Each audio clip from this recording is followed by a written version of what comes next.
在个转到节目嘅现场，今比新闻幕后嘅单元呢，我哋大家来关注嘅係以色列同巴勒斯坦之間嘅衝突。呢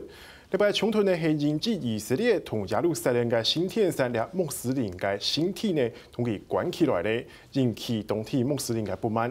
當然，先比以色列總理納坦雅胡呢，佢聽外國重新開放，開放到底嘅擁抱，到底係為以巴之間帶來和平嘅機會冇？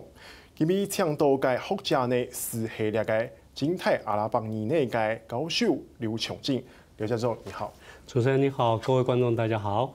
老師，我們看到說，這個整個聖殿山的衝突事件是從7月中開始演變哦。對。從2個以色列的警察被遇害開始，那一開始呢就決定要封鎖這個聖殿山的朝拜，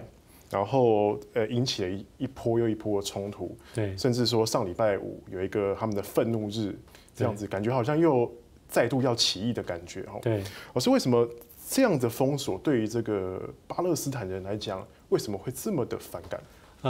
以色列政府他當然不是說他封鎖，他只是說你每一個人要到所謂的聖殿山或者要到清真寺，穆斯林要到清真寺去禮拜的話，你要經過我的那個安全門的檢查。那這個對巴勒斯坦人來說，他們覺得這個地方本來就是我的，我為什麼要到我家還需要經過你的那個安檢？所以巴勒斯坦人他們就是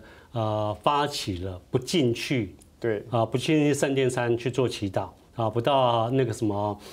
清真寺去做祈禱，他們在外面做祈禱，那全部都在外面，所以是造成人民非常憤怒，整個巴勒斯坦人在以色列，他們都走上街頭去示威抗議，覺得以色列。你這個東西在我們台灣來看，覺得說那就是一個安全門而已。可是對他們來說，是覺得你這個東西如果安全門放了下去，我們以後進去我家都要經過你的安全門。那我們的權利在哪裡？我們的主權在哪裡？所以就造成巴勒斯坦人他們決定說，我們就是不進去，我就是在外面祈禱。那他們走上街頭示威。那走上街頭示威的時候，以色列軍隊是直接就對人民開槍，所以就造成一些巴勒斯坦人死掉。那死掉的時候，就造成巴勒斯坦人更憤怒的是，所有人更走上街頭。所以為什麼會看到從7月中7月14號的一個事情可以演變成這麼大？那造成所謂像土耳其、像約旦或者歐盟國家的那個領袖都發出關切，就說你以色列應該要好好的把這件事情處理好，那不要造成太大的國際紛爭那我們看到以色列終於在最後，在大家的壓力之下，他們就說他們決定把這個所謂安全門那個撤除。對，老師，那這樣子，以色列總理這樣的決定他當然也是經過國會這樣的表決結果。那這樣對他來講是一個讓步嗎？還是說換取一個另外機會？我覺得這只是一個換取一個機會，因為我們如果說知道內塔尼亞胡的話，內塔尼亞胡他對巴勒斯坦其實他的政策都非常的強硬，因為他是針對他們國內強硬派的那個選民做訴求，所以他不會這麼容易放棄對巴勒斯坦的施壓。那我們現在看到的是，他們現在在討論是好，我把安全門、安檢門撤掉，可是我要開始在所有要進出聖殿山的地方，所有的巷道全部都要加裝那個 CCTV 監視器。那一裝監視器，其實以色列的國安的能力的話，你任何人只要經過那個監視器的話，那個臉識辨識幾乎立刻在不到幾秒鐘之內，你家族你是誰的資料全部都在電腦裡面出現，所以它更能夠掌控你，這個其實才是更危險的。老師，那我們再回頭看這個今天我們的這個爭議點聖殿山，它為什麼會成為這個以巴之間這麼容易成為它衝突點的一個地方？它是有點它歷史淵源在。對，因為耶路撒冷是一個非常奇特的城市，它是3個宗教的聖地，一個是猶太教，一個是基督教，一個是回教或者伊斯蘭教的聖地。因為那個猶太教這邊起源，那個基督教耶穌基督的聖母教堂也在那。那後來在7世紀的時候，阿拉伯人從麥加擴張到這塊地方的時候，他們在本来的耶路撒冷的圣殿上面被摧毁，被那个西元前6世纪的时候被摧毁的时候，他们后来就在原址就盖了一个所谓他们的清真寺，那等于是对穆斯林来说是仅次于麦加、麦地那第3重要的清真寺，是现在那个圆顶清真寺。对，所以那个圆顶清真寺，那我们整个知道说，耶路撒冷其实在整个历史上面非常重要的是，它曾经被毁成27次，重盖了28次。那所有的历史，3个宗教的历史全部都夹在这边，所以就造成以色列政府他认为说耶路撒冷是他的首都，可是巴勒斯坦人是说，我从2600年前我从来没有离开过这一块地方，这块地方本来就是我的首都，所以变成说大家都不让。那今天因为在1967年的所谓的以阿战争的时候，以色列打赢了这一块地方，那可是，在1967年之前，这一块地方，1948年的以色列独立战争的时候，这一块地方本来还是约旦人控制的。那第3次以阿战争的时候，约旦打输了，可是他们的军队还是有那个能力控制这整个圣殿山上面。可是外面的门口就是以色列军人控制的，所以这个地方本来就是它有非常强的所谓宗教敏感度。那在国际关系里面，其实我们都觉得说这个东西非常难解决，因为牵涉到宗教，没有人愿意让步。所以就是每一个政府、每一个人民、宗教团体，他们都觉得这个地方是我的，所以就造成很多的冲突。只要一点点的任何一方认为说我的权利受到压迫或受到威胁的话，他们就会反抗。所以我们这次就看到巴勒斯坦人其实讲直接一点，对台湾人来说觉得说那进去经过安检有什么了不起？可是那个经过安检背后的政治意义，其实比走过那个门还要大，可能有涉及到他们认为的主权的问题。对，这绝对涉及到主权的问题。老师，我们很好奇的是说，你刚才有说到1967年这个他们之后的协议是说门口由那个以色列军然后呢里面是由这个约旦军人来做管理。对，那这样的不是就很奇怪吗？就是明明他是在以色列领土范围之内，但是却有一个约旦管理的一个，所以这个就在国际关系上面是一个非常奇特的一个现象。所以在几年前，因为巴勒斯坦的问题还有耶路撒冷这么麻烦的时候，约旦的国王就曾经说过，那个耶路撒冷应该由神来管，或者由大家共管，国际来共管。那这个也是从1948年以来，国际上面就说，因为耶路撒冷的宗教性这么多这么重要，所以这3个宗教任何人都不愿意放弃的时候，是不是应该把耶路撒冷变成国际共管？那当然以色列不愿意，以色列觉得我现在军事力量都比你强了，我为什么还要听你的话？我为什么愿意让步？那对巴勒斯坦人来说，这个是他总是认为耶路撒冷是他的国都，所以他不愿意放弃他的权利。因为他只要今天如果说以色列能够放安检的话，下次他就可以整个控制。了解。对。他现在以色列不控制，还是有顾虑到跟约旦之间的关系吗？当然不是只有跟约旦的关系，还有阿拉伯世界的人民如何去看这一件事情。所以我们看到前几天的时候，土耳其他也是穆斯林，对，那土耳其人不是阿拉伯人，可是他那个就发声了，他的总统就特别发声说，我们都要关注那个清真寺阿克萨清真寺的议题，而且我们应该要派更多的人去这个地方去朝觐，要让就是等于是用人海用人海战术去告诉以色列说，我们穆斯林不会放弃这一块。对我们来说第3重要的圣地。对，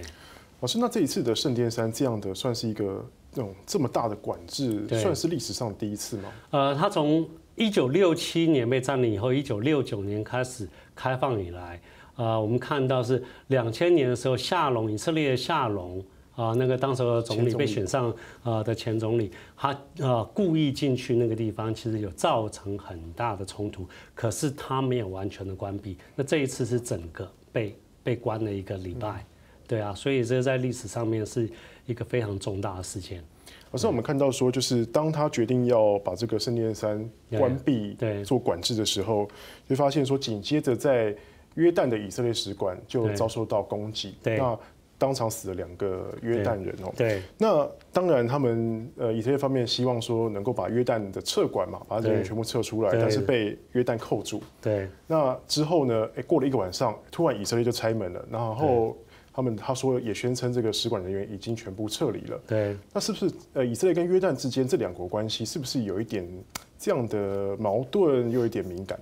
呢？当然，我们必须要知道说，约旦它的人口组成，它880万人口里面60%的人是巴勒斯坦人，是40%左右是真正当地的约旦人，所以巴勒斯坦人在约旦其实人数很多，所以约旦国王。在做很多政策的时候，他必须要去思考他所统治下的巴勒斯坦人他怎么想。是，所以当大家都看到以色列对我们所谓巴勒斯坦兄弟如此的打压的时候，在约旦本身里面，约旦国王会有受到一些压力。那有一些压力的时候，当有巴勒斯坦人去在安曼，约旦首都安曼的以色列大使馆前面去丢鸡蛋的时候，其实会造成很大的压力，因为约旦政府需要保护所谓驻在国就是外管人员的安全，所以在这里面我们有看到说2个国家因为圣殿山的问题，所以造成2个国家的外交上面走向比较紧绷的一个状态之下，对。那这样子，所以说以色列的让步算是让步吗？就连纳坦雅胡也不承认说这是让步。当然，他不会承认是让步。在这里面我们会看到的，以色列其实在撤出这个所谓安全门的时候，他另外一个在国会上面已经开始讨论说，好，那我们现在不要安全门，我们现在要在各个进入到圣殿山的那个门里面，我们要开始加装那个。所谓的 CCTV 那这个东西其实加装 CCTV 的那个功效比那个安全门更强大。那问题是那个是隐形的，所以以色列很聪明的是，好，那现在如果有形的那个安全门，你们抗议这么大的话，我们现在就来讨论说，为了加强安检，那我们用这个东西。其实这个的我们在看这个的影响严重度，其实比安全门更严重。好，谢谢老师。要是去比个上半场的部分下半场呢为至少会带大家去了解讲，礼拜事件到底国际各方的到底完全来解决，会带来哪个样的影响吗？你可以下面再过转来。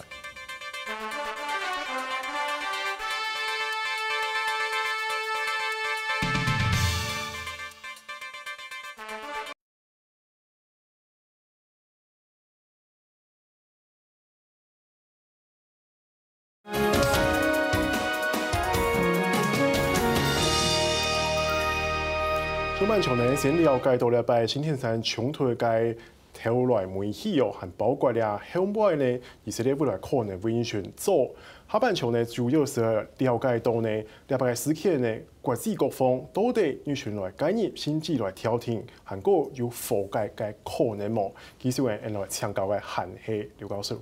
教授，我想问一下，说就是像这一次我们上半场有讨论到说，其实以色列跟约旦之间有一个这样的有点矛盾的关系哦。对。那当然，我们也看到说这次的冲突当中，美国川普甚至还派了一个特使到当地去做调停斡旋的动作。那美国在这次圣殿山冲突当中的角色，您觉得他是一个怎么样的角色？其实美国在这里面，我们看到美国川普总统他只是发布说他非常的关心这件事情的发展，他没有在这里面真的有对以色列做任何施压的动作。所以我们在这里面我们看到为什么美国会这样，因为为什么美国人在阿拉伯世界如此的受到讨厌？其实在某些程度上面，我们必须要探讨，美国的政治其实对中东上面的政治有非常严重的偏颇，因为我们在观察美国的对中东外交政策里面，因为我们发现说所谓的美国国内有一个游说团体，叫做美以公共事务委员会，IPAC。那这个美以公共事务委员会其实是犹太人组成的，而且很多的犹太人他们在美国差不多有10万个会员，其实人数上面并不多。问题是这一些的会员很多人就是犹太人在美国，很多人是大商人，他们赚了非常多钱的时候，他们就是捐钱给这个事务委员会。那这个事务委员会非常厉害的是，他们去做政治现金的那个捐献。当美国的参众议员候选人要选举的时候，他们美国的选举因为拉的时间非常的长，所以造成任何一个候选人他没有办法用他自己的财力，当然可以去所谓的做那个竞选这么长的一个花费。所以美以公共事务委员会他们非常聪明的是，我任何的参众议员，我只要觉得你对我是友好的，我就支持你。那我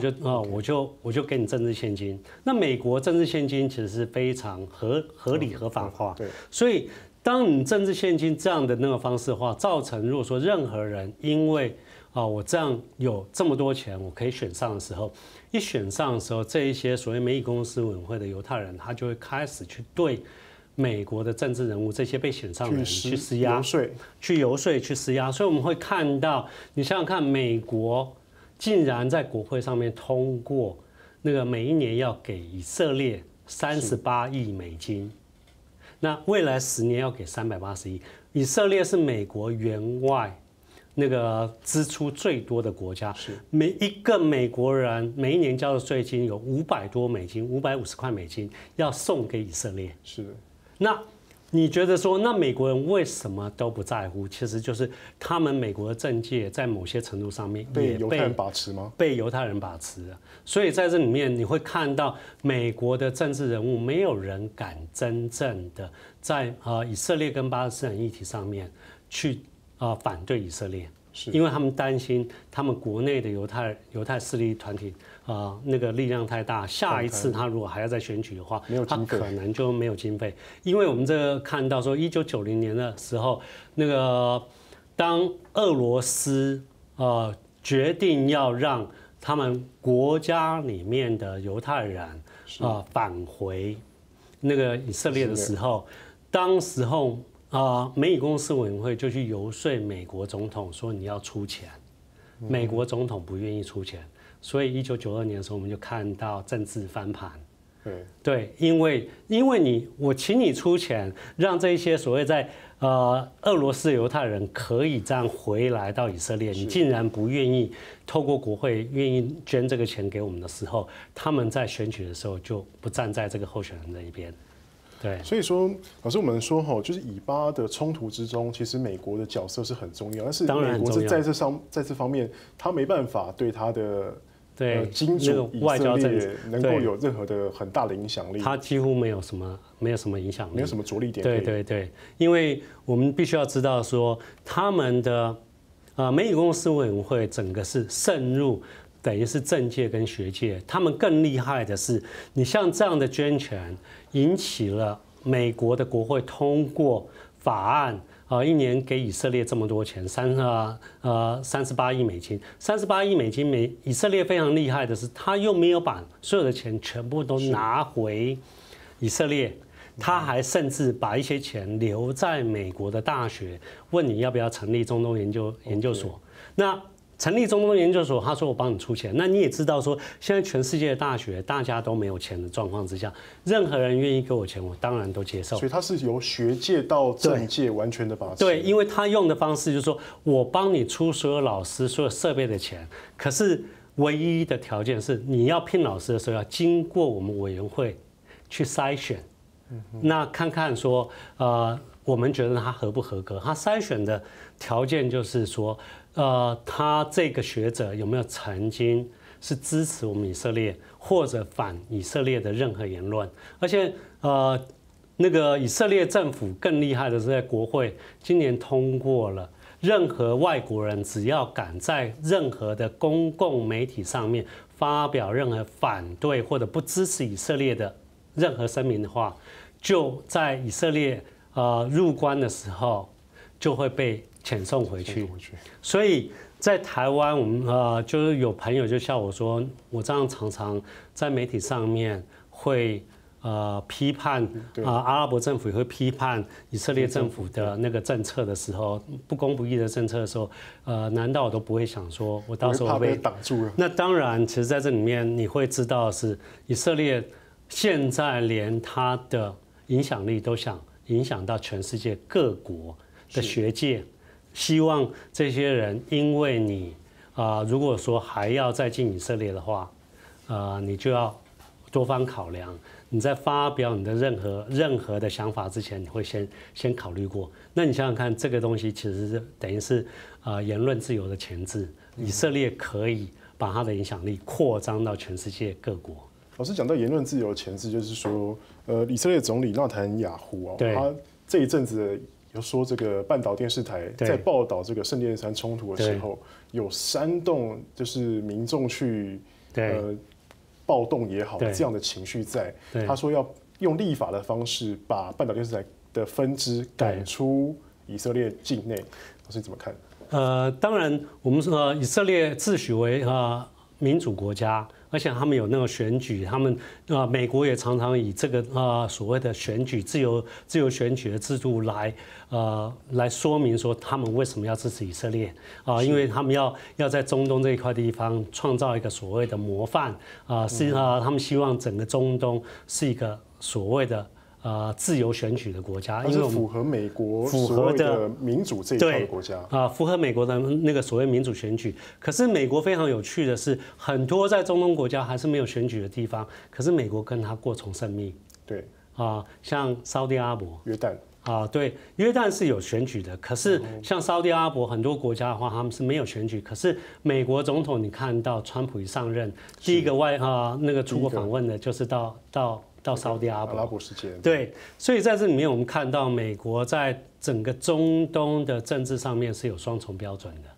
的那回头来讲，以色列内塔尼亚胡他觉得半岛电视台的报道有煽动性。那当然在这里面，半岛电视台我们必须要说，半岛电视台背后的大金主是卡达。1996年的时候，卡达成立的一个半岛电视台，以阿拉伯人的观点在看世界的事情。因为这件事情是你往前说，1990年的时候，伊拉克入侵科威特的时候，所有西方媒体都必须要跟着美国的军队进去报道，以美国的观点报道中东事务，所以就造成1996年的时候，卡达的王室决定说，那他们要成立以阿拉伯人的观点在探讨世界的事务。所以在这里面，我们看到，当然在这里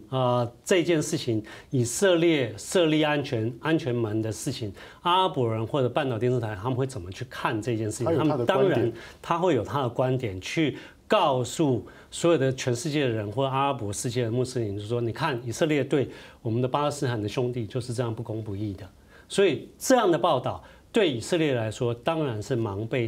刺在背。所以这个是内塔尼亚胡想除之而后快的一件事情。那只是说你西方民主国家的话，你总不能无缘无故就说要关就关，所以他希望是说透过立法来钳制他的言论自由。老师，你觉得这个可能会引起下一波就是以色列跟阿拉伯世界的冲突吗？我要反问的是，以色列在乎吗？是，我觉得以色列在这个地方，他现在有美国还有欧盟，如果说站在他那一边的话，欧盟在这个所谓的以色列跟巴勒斯坦这件事情是我们看到欧盟表态也不是很强硬，是所以当大家都不是很强硬的时候，以色列的那种态度觉得说，既然美国老大哥都站在我这边了，你们没有人敢对我怎么样的时候，我为什么还要在乎你们？那我们回头来看阿拉伯世界，除了穆斯林世界，除了像土耳其发表比较强硬的宣言以外，哪些国家真的有做什么事？那沙特阿拉伯现在在对抗卡达都还来不及的时候，他根本没有把重心放在以色列跟巴勒斯坦问题，而且他们也觉得这个问题已经拖了，从1948年拖到现在了，他们也觉得非常无力感的时候，他也知道说他没有办法在短期之内可以立刻有成效的时候，所以你会看到这些国家好像整个阿拉伯世界都非常的没有声音，是对整件事情来说反而是没有声音的。老师，最后一点时间哈，想跟你请教一下说像以巴之间的关系会因为这一次的圣殿山的危机解除了而有所改善吗？您怎么看？我相信以美国现在川普总统在任的这几年，因为川普总统是比较在外交上面比较偏颇以色列的，我相信事件不会有太大的改善的空间。因为以色列非常聪明的，他会看到说，你既然外力没有给我很大的压力的时候，我为什么需要改变？那另外一件事情，我们就看说，阿拉伯世界对这个东西来说，他们也不是很有使上力的那个空间。那还有就是说，他们觉得说，从1948年开始到现在，他们死力这么多了，也没有任何改善的时候，这一次也不会有太多的改变。对，所以等于这个问题已经被阿拉伯世界给边缘化了。应该是。因为已经太久，而且已经使不上什么力量。